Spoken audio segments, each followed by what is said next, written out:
If you're still using console.log to find and fix JavaScript issues, you might be spending more time debugging than you need to. This tutorial shows you how to make the most of Chrome DevTools so that you can debug your JavaScript as quickly as possible. I'm going to use this buggy demo here to demonstrate all of the debugging tools in DevTools. I recommend that you open up this demo yourself and follow along with each step. The link is in the description. Whatever issue you're debugging, you always want to start by reproducing the issue. You want to find a series of actions that consistently reproduces the bug. In this demo, when I add 5 and 1, the result down here at the bottom is 51. Obviously, that should be 6. This is the bug that I need to track down. At this point, you might be tempted to use console.log to infer where the code is going wrong. Sure, it may get the job done, but it's rather inefficient. First, you have to find the relevant code, which could take a while in a big code base. Then you have to sprinkle console.log statements throughout the code. Then you got to reload the page and look at the logs. But maybe the logs didn't give you all the information you need, so you got to go back and add more logs, and so on. With DevTools, you can pause the code in the middle of its execution, inspect the variables that are in scope at that moment in time, and walk through your code one line at a time. Open DevTools by pressing Command-Option-J on Mac or Control-Shift-J on Windows and Linux. Then click the Sources tab. The Sources panel is where you debug JavaScript. It has 3 main parts.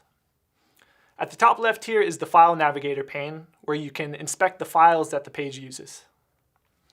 After clicking on a file, you can see the contents of it here in the Code Editor pane. And down here is the JavaScript debugging pane, which you'll learn more about shortly. Note that when your DevTools window is wide, the JavaScript debugging pane moves to the right. If you take a step back and think about how the app works, it's probably safe to guess that the incorrect sum gets computed in the click event listener that's associated to the button. Therefore, you want to pause the code right when the event listener executes. Event listener breakpoints let you do exactly that. Expand the event listener breakpoints section, then expand the mouse category, then check the click checkbox. DevTools now pauses on the first line of any click event listener that executes. Back in the demo, click the button again, and DevTools pauses on the first line of this onClick function. The blue highlight indicates what line of code you're currently paused on. If you're paused on a different line of code, press Resume Script Execution until you're paused on the correct line. You paused on the wrong line because you have a Chrome extension which registers click event listeners on every page that you visit. If you try the workflow I'm describing in an incognito window, you can see that you always pause on the correct line of code. Event listener breakpoints are just one type of breakpoint. DevTools offers many other types. For example, you can set a breakpoint on a specific line of code, or when a DOM node changes, or when an exception gets thrown, and so on. After this tutorial, I recommend checking out our breakpoints guide, which teaches you when and how to use each type. The link to that guide is in the description too. I'm paused in the click listener, and now I want to execute the code one line at a time. The code stepping controls right here let you do that. Click the Step into Next function call button to investigate a function further. For example, when I step into the inputs are empty function, it jumps me to the first line of that function. When I'm confident that a function is working as expected, I can click the Step over Next function call button. The function executes, but I don't walk through it line by line. For example, if I clicked Step into Next function call, this line here would be highlighted blue, meaning this is where I'm currently paused. But when I click Step over Next function call, the function executes to completion and I pause on the next line of the function that I'm currently stepping through. Last, suppose I'm stepping through a function and I realize it's not relevant to my bug. In that case, I can press Step out of current function and DevTools executes the rest of the function. If this doesn't make complete sense right now, I recommend creating a snippet, which is a little block of JavaScript code that you can execute at any time. Set a breakpoint in your snippet and play around with the code stepping controls yourself in order to understand how they all work. Back in the script, I can tell that the bug is probably somewhere in the update label function.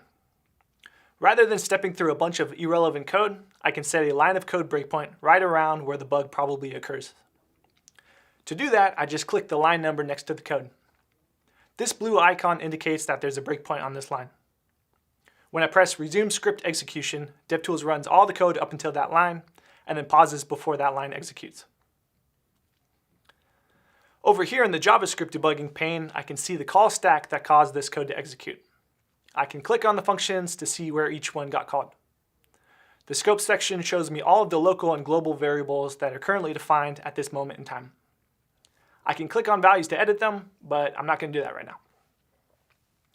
However, when I look at these values, they look suspicious. They're wrapped in double quotes, which means that they're strings. This could be the cause of the bug.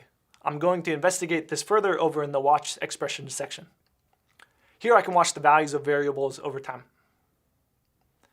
You can store any valid JavaScript expression here. For example, I click add expression, then type of sum, then press enter, and I can now see the value of that expression. As I suspected, sum is a string when it should be an integer. Now I'm going to open up the console to test out a potential fix for the bug. When I'm paused on a line of code, the console has access to all the variables that are currently in scope. For example, when I evaluate addend1, it returns 5. I think I can fix this bug by converting the addend1 and addend2 variables to integers before adding them. So let me try that now. Yep, that fixes it. I can verify that this change fixes the bug by editing the code directly from DevTools. First, I'll resume script execution, then make my change. To save the change, I press Command-S on Mac or Control-S on Windows and Linux. Then I click Deactivate Breakpoints so that I can test out the app without triggering the breakpoints I've set. Now the app sums up numbers as expected. All right, you now have an excellent foundation in how to effectively debug JavaScript using DevTools.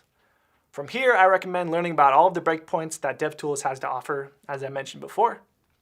We also have a JavaScript debugging reference where you can learn about literally every feature related to debugging in DevTools. Links to both are in the description. Thanks for watching and happy bug hunting.